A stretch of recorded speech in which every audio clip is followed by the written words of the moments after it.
Hey guys, Dark Humility here. You can always catch me at twitch.tv/Dark Humility for 6 to 7 days a week of Diablo action. Diablo 4, D2R, TD2, you know what it is. Today we might just have the best hardcore build ever. Well, either this one or some variation using Blizzard and the Ice Spikes aspect. However, either way, it's hard to make a safer, more consistent, high damage character than the pure Ice Shards Sorceress. If you wanted to get those hardcore achievements on Diablo 4 and you're feeling a little not really sure that you can actually pull it off, I'm going to show you here something that I was able to do since literally practically I was just high enough to get every single one of these skills. I literally just put them all on my bar and went with it. Not quite, because in the beginning I had Ice Bolt instead of Deep Freeze so that I could chill enemies and get mana using one of the passives. But for the most part, this build pretty much will take you all the way through the game. All the way to level 100. Doesn't matter. 1 through 100. This is what you're going to want to do. And I know that a lot of people have probably made Ice Shards build guides. Maybe not on hardcore. But the focus of this one, though, is lower damage. So it's not going to do as much damage as maybe you're aware of on a typical Ice Shard Sorceress. But it has crazy amounts of survivability. A lot of people say that Ice Shard Sorceresses or just Sorceresses in general are squishy by nature. I like to break that way of thinking right now. Right now, we're going to break it. Alright, so, of course, before getting into the actual gameplay though, we will be going over the skills. The Paragon I have so far, and the gear with aspects and everything else, and then of course we'll demo her. This is a level 75 sorceress, so she's obviously not complete, but she was able to take this all the way to Torment and doing Ancestral Nightmare dungeons without a problem.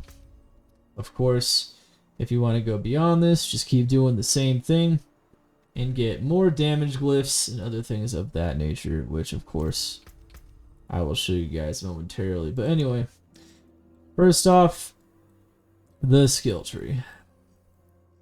So what we're going to want to do on this sucker here is we are going to want we're going to want to just put 2 points somewhere random. It doesn't matter because we don't use any of these enchantments or anything, and you need at least 2 points to get to the next level. That's all you gotta do. Before I used Deep Freeze though, I did use Frostbolt.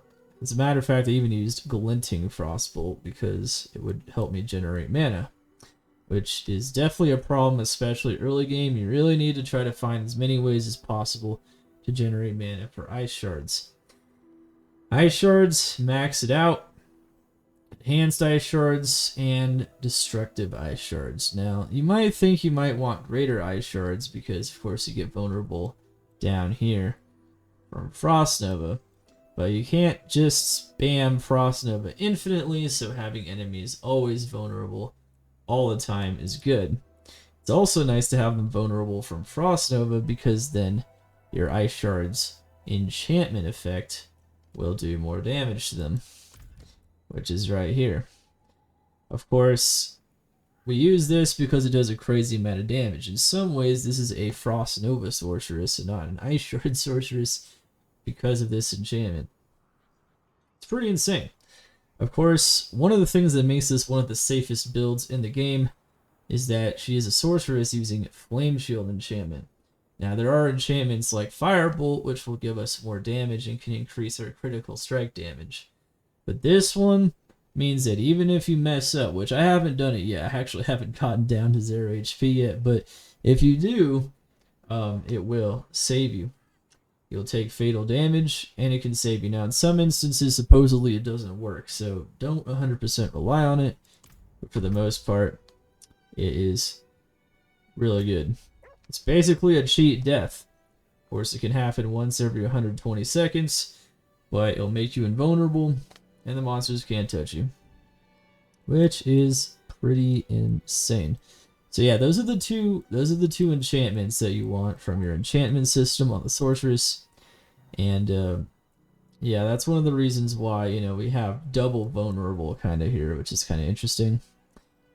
But yeah, Frost Nova, insanely good defensive and offensive ability. Making the monsters frozen will of course increase your damage. Elemental Attunement. So resetting your defensive skills. You technically have 4 defensive skills here. So being able to reset them makes a lot of sense. Right. Okay.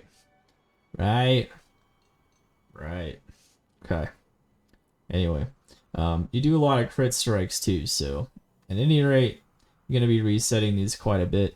Lucky hit in general is something you definitely may want to prioritize in this character to continue to generate mana very well, but also to proc all these nice barrier effects, freezing effects, and cooldown resetting effects as well.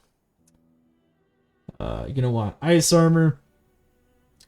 So on hardcore, I like the idea, since we're constantly dealing damage to vulnerable enemies, you can get more ice armor barrier. So just increasing the size of the barrier, pretty solid there. Flame shield, get the fast rune walk. I like the mana cost reduction temporarily because it can help me maintain my mana. Sometimes I'll use flame shield, not to get out of crowd control, but just merely to like lower the mana cost a little bit. And then of course, Flame Shield heals you for 50% of your missing life. That's also a really good choice if you're playing hardcore like me. This is actually one way to make it even tankier. I don't think it's necessary, but you can totally go for it. Teleport, damage reduction. Pretty straightforward. Just to let you know, we have only 1 point into each of these and are relying on the plus skills from our gear to lower the cooldowns and whatnot of these skills and to make them more effective.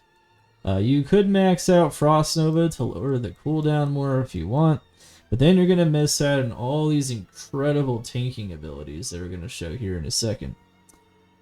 Now, Precision Magic, you got a lot of lucky hit chances. Getting those lucky hit chances to be a bit more likely is not a bad thing. You don't want to max that out.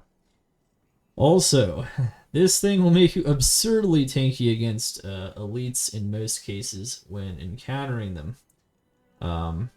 It's just really fast DR generation against the most powerful monster type in the game. 15% DR every time you spend 100 mana, which happens very fast with Ice Shards. And of course, this thing is practically quintessential even to softcore builds, but getting a billion barrier is awesome. And as you can see, the more life you have, the bigger your barriers. So life is really important too on your gear. We'll show that off, but notice that we max out every single one of those defensive passives there, making us incredibly tanky. Of course, instant freezes is very good. Can't always freeze in Frost Nova, so having another way to freeze, thus dealing more damage to the monsters, is pretty solid. This build does not focus on applying chills. Deep Freeze does chill, but it doesn't, so don't worry about that one.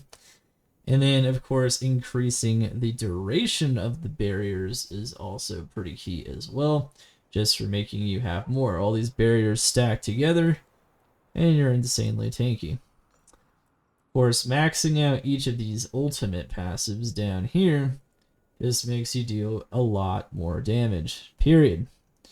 And of course, Frozen being always better than Chilled anyway when it comes to dealing more damage, not just from the Ice Shard skill itself.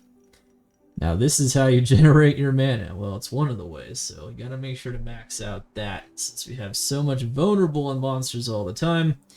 we can generate a lot of mana. Deep Freeze. This is a great get out of jail free card. You have so many forms of unstoppable on my build that the monsters will never be able to fully lock you down. And if all else fails, you can always use a curative elixir. But I've never had to do that because I have so many ways to get out of CC. Which is why, as long as not every single one of your abilities is on cooldown, you can pretty much always get out of anything. And you can use the abilities just to spam all your abilities to get as much barrier and to regen your mana using an aspect on your gear. And of course this will reduce all the cooldowns, so using Deep Freeze strategically after all of these are on cooldown is a very good idea. Avalanche, of course, is definitely the choice for this one. Making them consume no mana is pretty big, especially for something as mana hungry as Ice Shards. Notice this is a lucky hit as well, so this whole passive, you know, it definitely applies to it. So lucky hit, anytime it says lucky hit, all that lucky hit percentage on your gear and on your skills, it's going to make it more likely depending on what skill you're using. That's really the most simple explanation to put it. Some skills have just a higher native lucky hit proc than others. Ice Shards doesn't have a very high one. You can see it's only like 24, and then, you know, something like this is like, it gets over 100 when it's fully stacked. So that just means that, you know, it will fully have that full percent, you know, to actually proc those, which is pretty cool. But anyway, making them do more damage and doubling against vulnerable enemies. We always want the enemies to be constantly vulnerable, so that's definitely a theme of the entire setup here. Bam. Okay, that's it. That is pretty much it for the skill tree. Alright, let's go over Paragon real quick. So I'm only level 75, but I can kind of tell you what you're going to want to do in general here. So, of course, there are lots of different approaches you can take here. Like, a lot of different approaches. But overall, definitely some really nice, solid approaches you can always use. Always, always, always, always, always. But at any rate, let's kind of go over like what I believe to be pretty solid for the time being. So, on this build, control is pretty insane. Just gives you a ton of damage. And it's really easy to put it down here because, well, you just need 25 dex and it's good to go. As you can see though, on a hardcore skill tree, you really want to get as much maximum life as possible. Heck, even boosting some resistances isn't a terrible idea. Especially since it doesn't take a lot of extra points to do. So, you know, even though resistances aren't insanely effective right now in the endgame, why not? Potion healing, maximum life. Really trying to focus on that resistance. Of course, the lucky hit chance, though. Gotta go for that. And then, of course, this board will increases our lucky hit chance, just making everything more clean and more powerful. So, like, Rigid Fate is really solid here. Chilling, vulnerable damage, and then damage reduction versus vulnerable, which is key because you do make enemies vulnerable. Of course, there's a bunch of different things you could do here. So you could do Enchanter, and Enchanter's not bad. It will give you some extra fire resist as well. However, arguably, you can also go for Destruction, and Destruction is also very solid, increasing that critical strike damage. As a matter of fact, what I'm actually thinking of doing is putting maybe Destruction down here, around all of these extra dex nodes. See, there's a decent amount of dex around here, I believe. Is there? Is there maybe? Well, it depends. Maybe not quite enough, actually. See, a lot of these boards are really good for intelligence, but not so much dexterity. Oh yeah, we can go dexterity on this board. Yeah, totally. So now it's like so I've actually increased this so it's level 15 now, so I can actually put dex down here. I think once I get destruction level 15, which is what I'm gonna do after I get control to 15, I'll put destruction here instead. Take advantage of the dex nodes near this board. And notice how there's no dex nodes really, there's only willpower in the immediate vicinity of this board, which is going to make it a little bit tougher to get dex. And then I'll probably put, there's so much intelligence around this board though, I'll probably hit that up, and then I'll throw enchanter in that board.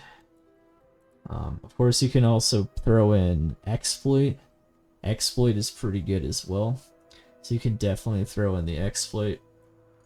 And then, of course, this is the Icefall board. On hardcore, you can go this first if you want to. It's pretty insane, considering how we're constantly killing frozen enemies with that passive, and with Frost Nova especially. That's just tons of extra barrier. So there's just more crazy amounts of barrier, and I just have so much power. Now, this is also good too. There is some offensive power on this board as well. And there. Some of these things dealing damage to chilled enemies, not super important unless they use deep freeze. But, you know, just getting the intel might be nice. And powering up that glyph. But just having that barrier, constant barrier on top of Frigid Fate, is pretty insane. And you can also just go a lot of offensive type glyphs as well. Like I said, you can also go exploit. If you want to go a little more defensive, let's see, where are we at here? Not that one. You could also go something like tactician, and you can use that smartly in certain areas where there's a lot of potential. Just a lot of potential, like power in general. A lot of defensive power. And since you use a lot of defensive skills, tactician also makes sense. You could also use territorial, which is not bad as well. You can also use frostbite, which is also very defensive. As you can see, you get DR for 5 seconds after enemies are no longer frozen. And normally they'll just die when they're frozen, so I don't know how useful that is, but you can definitely use that as well. So you got a bunch of different options. Icefall board, Frigid Fate board, and then probably my last board is going to be some kind of board where the legendary node doesn't matter all so much, which typically is what happens on a sorceress, because you just run out of like elemental type boards. And we'll probably do one that gives us a combination of high defensive and offensive power. There are some boards with armor. I think that's what we're going to probably have to go for next, because it's hard to get armor on a sorceress. So in general, you can see, though, it's a very defensive approach. In general, just making sure to get all the defensive nodes, and then prioritizing DR stuff and offensive stuff when we can. And then, of course, you can go even more defensive with more glyphs of various kinds. Cool stuff, right? Cool stuff. Alright, so for gear, lots of good options for gear, absolutely. However, I'm going to show you which ones I like to use. So, people do like to moan about how much crowd control there is in this game. If you ever get locked down on a sorceress, you're probably done. I've almost died a couple times like that, for sure. Just getting locked down without too many easy ways out. But you have so many unstoppables here. You know, you have teleport, you have flame shield, and you have ice armor. These are the skills on your board, of course, and you have so many unstoppables, in addition to the fact that you could even pop a curative elixir and get even one more. However, of course, those are limited. But things like this, you can get out of practically anything. If you make ice armor also make you unstoppable, pretty much any single use of your cooldowns down there. It doesn't matter which one gets reset as well by that lucky hit. I think it's elemental attunement that does that. you will be able to get out of something. I actually really like this aspect. Now, there's a couple other things you could use instead if you really wanted to, including other defensive aspects in general. But I think it's pretty insane. If you were really stubborn about going offensive and using Raiment of the Infinite, which is definitely really strong for offensive build, and it makes you even stronger in some sense, you could do that, and then you could put the armor aspect down up here instead of on my armor. But this is a very defensive approach to the build. So, as you can see, we got that in there. Life, armor, barrier generation. The only thing we're kind of missing is cooldown reduction. I kind of wish we had more cooldown reduction. Cooldown reduction is pretty big on this build. But we have intelligence, so that's good. Damage. Kind of lacking damage, you know. We're not even using Raiment, so as you can see, we got unstoppables everywhere. We've got the armor aspect, which is insane. You're like a machine gun with ice shards, so you're going to be proccing that very, very fast, rapidly increasing your armor.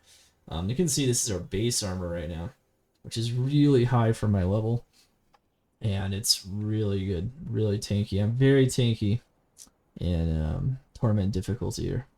But yeah, you can see damage reduction from close is really good, because a lot of times the enemies just, they get close to you. The most dangerous enemies typically do. You can usually dodge attacks from afar, especially since you can get out of everything with Unstoppable. And then, of course, more damage reduction. All stats, of course, helping out that Paragon board, making it easier to get that double bonus on the rare nodes. And then damage taken over time reduction. A lot of people might think that there's a couple other things they might want to do. Some people think that you only put rubies in here because life's the only thing that matters. It's not true. So the only source of damage taken over time reduction is these amethysts here. That goes for, of course, the poison damage, shadow damage, whatever it might be. It's an important form of damage reduction. You can get a lot of it. Now, since we have so many unstoppables, we're hardly ever control impaired, but if you happen to not want to be, you could use topazes. Another option that's interesting on a sorceress is because she relies so much on barriers is diamonds. Diamonds can help you just generate more and more barrier. However, interestingly enough, I don't necessarily like that, because when you're on a horse and in other situations, you don't have barrier. And you don't always have barrier every moment. There's another thing that's a problem too, which is that the amount of barrier you generate is based on your life. That goes for the Icefall legendary node on the Paragon board, but it also goes for that one skill, that one passive. I don't know if you guys remember, but that's also based on your maximum life. So why not just get more life and then you get more barrier? I don't know. I think maybe diamonds need to be buffed, but that's kind of my way of thinking. You could definitely use diamonds, try them out if you want, but I'm not sure how great those are. Since you constantly have barriers active, you're going to want to use those barrier damage aspects anywhere you can, including there and there. So increase damage to vulnerable when you have a barrier. Well, they're always vulnerable and I always have a barrier, so perfect. Barrier. Excellent. Attack speed, ice shards, critical strike chance, and lucky hit chance. This is honestly the dream gloves. It's too bad we don't have an ancestral version yet, but we did just get to Torment not too long ago. We have some pretty solid upgrades here, very solid items, some of which we found in Nightmare. So never underestimate what you can find by farming Nightmare, and maybe don't jump immediately into Torment if you think you're just going to get wrecked and die. Definitely, it's important to make some of those smooth transitions and to farm everything up. But you can just farm this all up yourself and just go straight to Torment. I didn't get boosted, nothing. You can literally just go all the way through with this and just make sure your gear is as good as possible so you can survive any scenario. Life, damage reduction from distant, damage reduction, all stats, and of course the double Frost Nova aspect, which is, I'd say, mandatory in almost every sorceress. Because Frost Nova is just that good at the moment. That might not be the case in the future, but yeah, and then get that cooldown as low as possible. It's the lower number, not the higher number. That's better here. But yeah, pretty insane. Arguably, you'd rather have the barrier one, but once again, you know, resource can be a difficulty sometimes in this character, so it's not bad. That can happen. I definitely prefer the barrier pants though. And then of course, lucky hit chances increased by 20% while you have a barrier active. If you're going the more offensive version of this build and using the firebolt enchant instead of flame shield, you would use the flame shield enchant, which immobilizes enemies, making you do even more damage to them. But why not just get more lucky hit chance and make this build even more consistent and more powerful in more situations? Also reducing the cooldowns of all of those abilities, or increasing their effectiveness in the case of ice armor, is very solid, so getting as many ranks into those as possible is very good. Also, this build prefers boots where it says attacks reduce evades cooldown. Why? Because you can literally evade pretty much after one volley of ice shards towards any amount of monsters, and you can just reset your cooldown on evade constantly. Allows you to kite, run and gun, and blast them down, straight mansion. You know how it is. That's just how it goes. Alright. Now, there are a couple of different options here. If you want your ice shards to pierce through more enemies, you can put your ice shards aspect on your amulet, and then you can put the more damage to immobilize, stunned, and frozen enemies here, or you can go vice versa. If you don't do that though, ice shards will, yeah. If you don't know already, by the way, on a sorceress in general, because of attack speed reasons, wand and focus is better typically than two-handed. Typically. Sometimes two-handed actually can be better, but not typically. Ideally, you'd actually have like critical strike damage and things like that on the wand, but we just got to torment here, so there's actually some other stats you'd probably want. Maybe damage to frozen. Same thing here, like basic skills, we don't even use that, so that's a useless stat as well. Rather have cooldown reduction, double cooldown reduction on the focus. But having the avalanche key passive applying to a second cast is insane, because then you can attack twice at no mana cost. And of course, you do more damage, you gotta have them pierce through things. I don't have a great version of this aspect, but if I get a better one, I'll pretty much never run out of mana, like ever. Like, I'll just never run out of it. If I get anything north of, I think of like 20 mana per cooldown restoration, and then maybe get like cooldown reduction somewhere. I mean, defensive skills is nice too. But notice I got damage, armor, movement speed. It's always movement speed. You want to make sure you have movement speed on both the boots and the amulet to kite. You can kite infinitely with infinite power and survivability. And of course, the defensive skills bringing down that cooldown, but cooldown reduction is more effective in some regards. And at least making sure your uptime is a bit higher on some of your defensive skills, but we're pretty solid here. Critical strike chance, damage to frozen enemies, damage to distant enemies, barrier generation, life, critical strike. Just want life on everything. You want armor on everything. You want DR on everything. Look how much DR this character has. It really helps. And that way you're not only relying on your barriers, which unfortunately, you know, there are gaps in your barriers. So you don't want to get one shot or whatever in between when you can't do that. But yeah, I think I kind of went over everything in that regard. So what we're going to do now, show you guys something. So one trick on hardcore, if you ever want to survive all the way up to 75 without getting boosted, just pop armor elixirs like the entire time.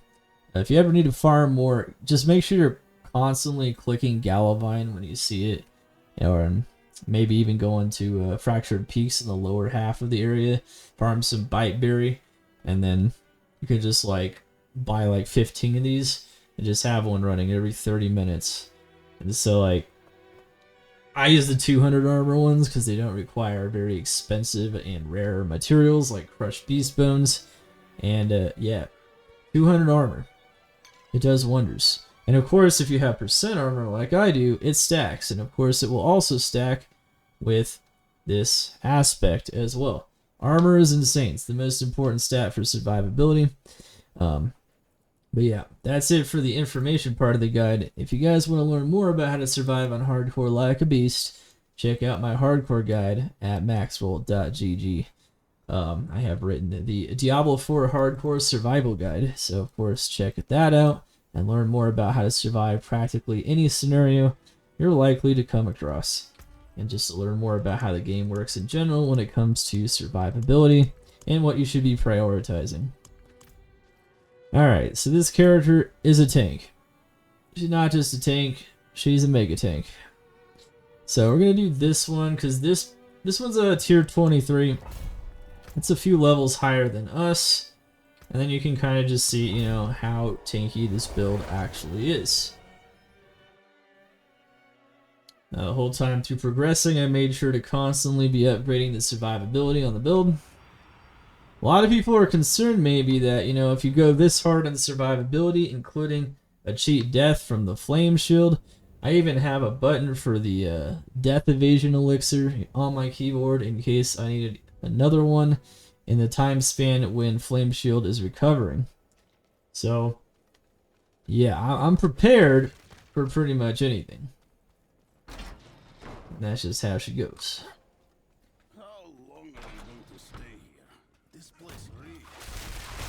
But you can see, every time we kill a frozen enemy, we get a barrier.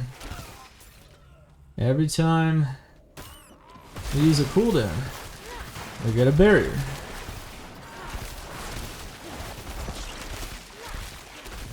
Most of the time, I don't take any damage at all.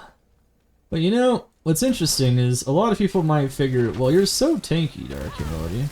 Why do you need Flame Shield enchant? Just go for more damage. I could, but one of the biggest concerns of hardcore players, and I'm no different, is that I am afraid of dying to the biggest boss, the hardest boss of all, the lag boss, the DC boss. You know how it is. Sometimes the server crashes and you die. Sometimes your internet crashes and you die. But you want to know something? You couldn't possibly die. That was the first potion we even used. We were still almost at full health. 7,000 HP too. Well look, you know, the monsters, they don't do anything. But anyway, sometimes the final boss is not the monsters in the game. Sometimes you're trying to survive an extra 2 seconds while your character logs out. There's nothing you can do about it, you know? Now notice how I can kite after firing. I could even like walk back a bit. Look at that though. Look how much damage it did to me when I didn't have a barrier. That's why it's important sometimes to maintain your barrier. Now you'll notice that I'm not even using all of my abilities, and that's because unless I'm in a situation like an event where I'm constantly surrounded by monsters, I make sure to keep them off cooldown. But I get DR from teleporting, so I'm not afraid to teleport into things either, you know?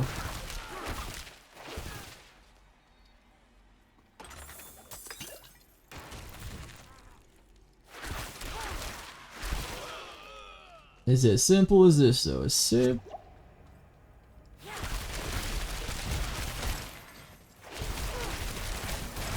And you might think, maybe at some point I won't do enough damage. Yeah, you might be right about that.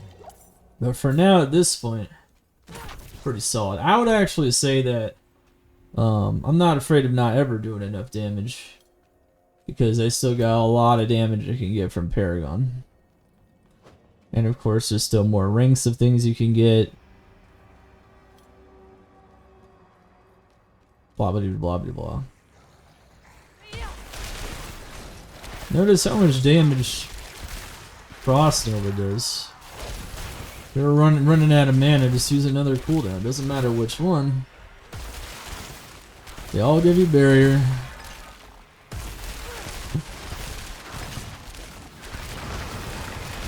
really have some freedom there, you know? Now look at that. Notice how we just got exploded by the blood boil? But we have so many barriers up. They can't do anything about it. And then behind this, I have armor, I have damage reductions of every kind. Try to diversify your damage reductions if you can. You know, having a little bit of each type.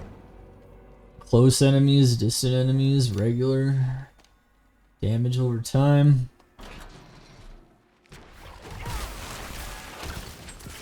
Notice that, you know, most of the time I'm pretty invincible. Not all the time though. You saw I lost a lot of health back there once because I didn't have my barrier up. It's actually kind of a mistake. Suppressor. That's alright. You know, we can just get right in there. The monsters can't hurt you, what does it matter?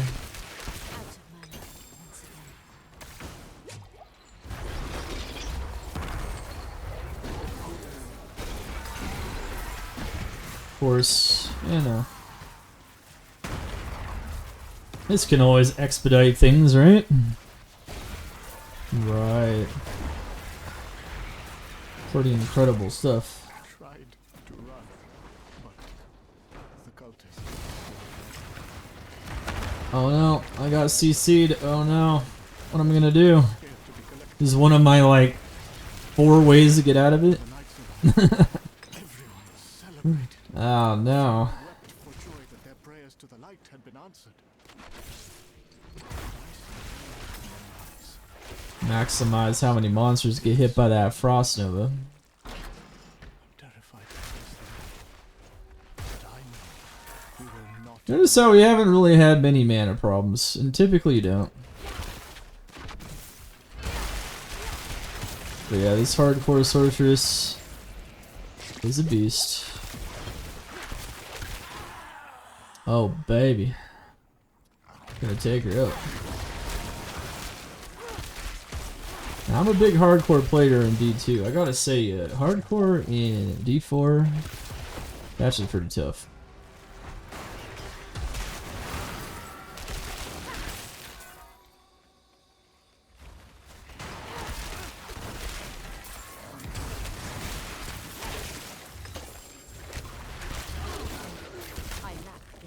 Now, for sure, as you continue to level up and get more damage, you'll be able to do even higher tiers, no problem.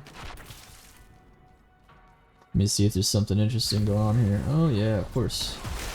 Make sure to always click all of the resplendent chests and all the curse wells and all the shrines, because you can get density events. Now this is what's really going to test your cooldowns a little bit. Something like this.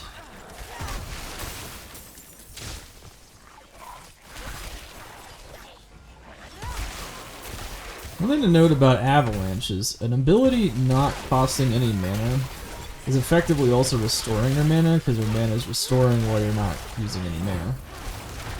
Wow, what a concept I know, right?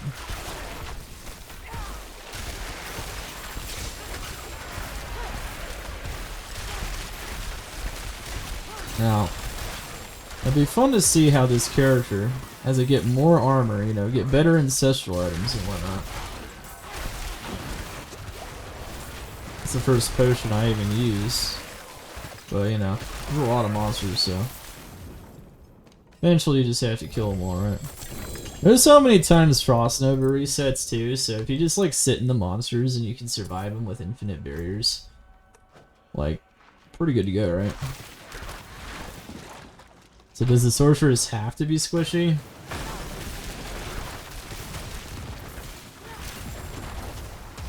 I would submit to you that does not actually have to be the case.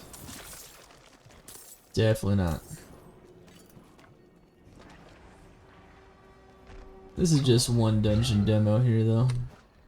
Monsters are 2 levels higher than us. Ideally you actually want to farm monsters that are 3 levels higher for the best like experience to time ratio.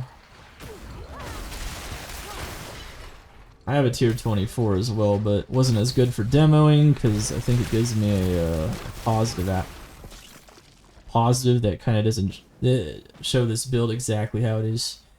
Like there's another one that gives me like crit strike. Don't want to give you guys any kind of unrealistic impressions here.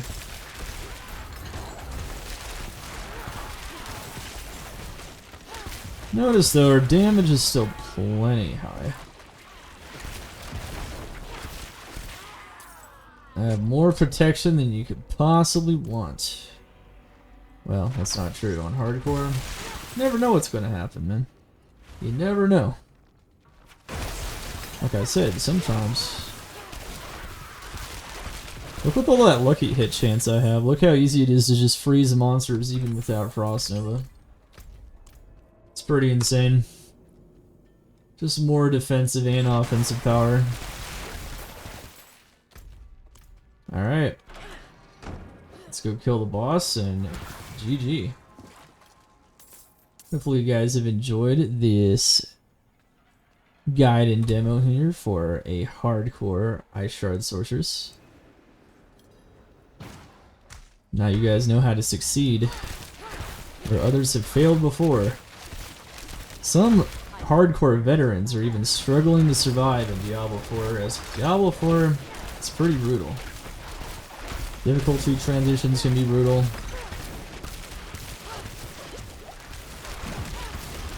I'm just gonna sit here, pop some cooldowns.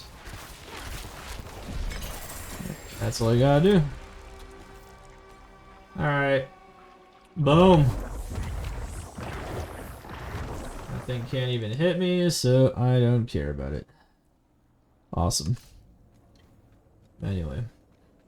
Hopefully you guys have learned something here today. Indeed. The power. The power is yours. The power is yours. Do what you can with it. Anyways. GG guys. Be prepared for anything. Crush hardcore like a beast. Never die. Invincible sorceress. That's how we do it. Check out my other guides on Diablo 4 as well at maxroll.gg. Lots of good guides for learning about Diablo 4, especially the hardcore one. Don't forget. And of course, got those Blight, Corpse Explosion, Necromancer guides as well, leveling and endgame. And I will continue playing my favorite beautiful classes to the furthest extent that I possibly can. But anyway, guys, Dark Humility over and out. See you guys next time. Let's smash it.